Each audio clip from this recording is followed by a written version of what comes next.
Do you ever miss like those days, like year 8? I think year 8 wasn't the best year, but before year like 10, year 8's the second best year I think of high school. Nah. Do you not? No.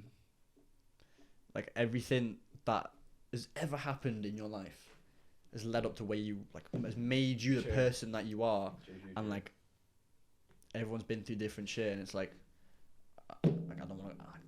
As fun as the times were, like don't get me wrong, like I had like year 9, like I have so many fond memories. Like I'm happy, like I'm grateful of where I am right now, and I think like I'm excited. I'm looking at like the future, like what's gonna happen. I'm not bothered about what's happened in the past. Like what's happened in the past happened in the past. Like that's just shit's in the past, isn't it? Like I can't do anything. Like I'm grateful, even the bad shit, even like bad shit that you've been through. Like if you ever got bullied, like it's a weird concept, but you should be grateful for that, because that got you to where you are today. No. New podcast title: Be grateful for bullying.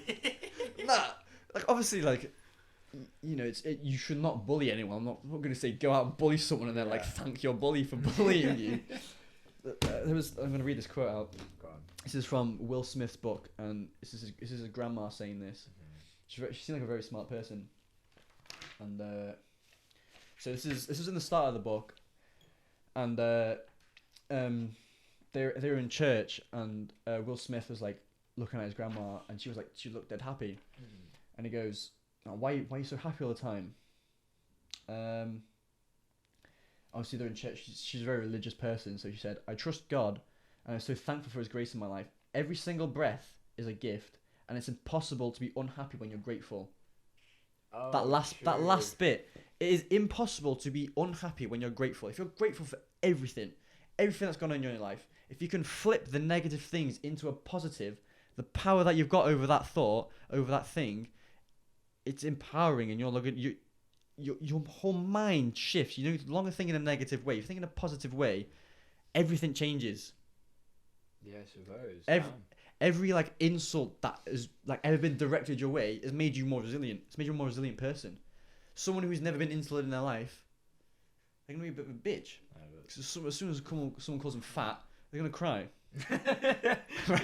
Yeah, I suppose. You've been called fat. I don't know, so many times, right? Yeah. But you're stronger than the fact that you're a fat piece of shit now. Yeah, no. Like it's just like, what? Yeah. Like you're resilient to that. It means nothing. I suppose. Yeah, that's a very fuck. If you can turn the negatives into a positive, you've got power over that. You're in such a better mind. You're in such a better mindset already. There, your mental health is so much better. It's very difficult. Like, it is extremely difficult. Yeah, but it's a skill as well. You've got to learn how to do it. But when you can learn how to do it, it's very. What's it called? It's not liberating. Well, I imagine it's liberating. Yeah, like you've got the power over that. Like everything that's happened in your life has brought you to this moment. Yeah. And has made you the person you are today, and how strong you are today, and how smart and knowledgeable, and how much experienced you are today. If you're thankful for that, everything happens for a reason. True. Do you believe in like fate? Yeah, I think so. So you think like no matter what you do, you're going to end up in one place? I think there's definitely a bit of leeway. Like there are decisions in life where.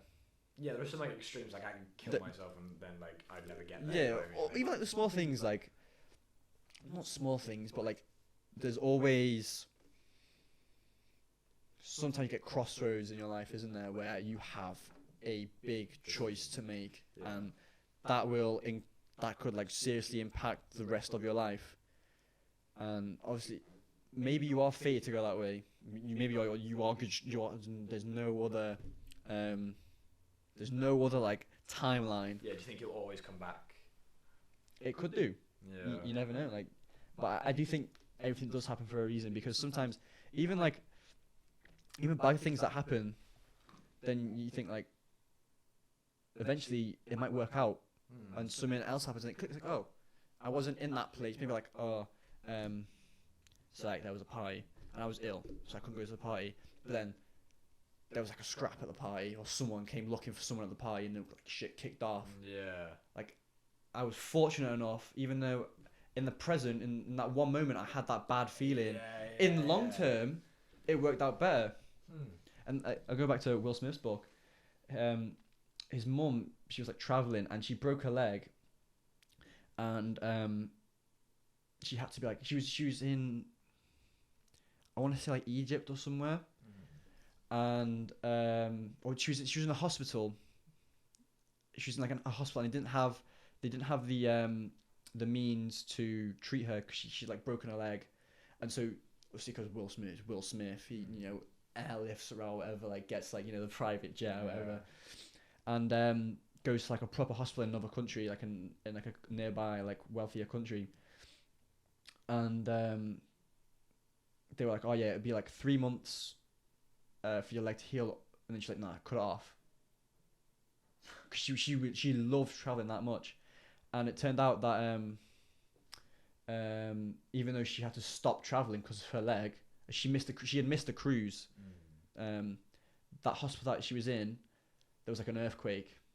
Oh fuck! So she actually got out lucky, and she got a leg amputated because she wanted to go back to traveling. And she said she like quoted that as like, that was just a small price to pay. Like, God like protected me from that earthquake, got me out of there. And like hundreds of people died, and all she had to pay for her life was a leg. That's how she. Oh, that's how she like rationalized it. That's how she rationalized it, and you can do it like that. Interesting. That's a very powerful way of thinking. Well, I don't know. Like, I suppose it's subjective, but yeah, it's definitely subjective. So you lost the use of both your legs. How would I can't imagine carrying on without being able to use my legs, because everything I do uses my legs. I want to skate, I can't. I want to spar you, I can't. I want to go jiu-jitsu, I can't. I want to walk to school, I can't. I think we take for granted a lot of our natural we definitely everything, not even just our body, but everything in like day-to-day life. If I left you in the woods, you'd miss every little thing. Yeah, that's a tough one. Like, what would you do if you use your legs? I suppose you have no other option but to make the best of what you've got. Yeah, you can either fall into that pit of grief, over missing your legs. Yeah, the option of just feeling sorry for yourself, or you can actually make the most of your situation, and you can be grateful that you still got your body. I see these man. Yeah, I definitely feel sorry for myself though. Of course you would. Yeah, but I think eventually you come around and think, okay, but I'm still fortunate enough to have my arms. I've still got a functioning head. Yeah, get fucking huge arms, wouldn't you? Yes, like it is a lot about mindset. I think it's something that should definitely be taught. And I think to teach mindset as well, it's not like you have to go and practice it. You can't just be like in a lesson and like having a lecture of, this person is disciplined, you should be disciplined as well. You have to actually go out and like work hard and like go through the shit to feel good. Yeah, my discipline isn't great.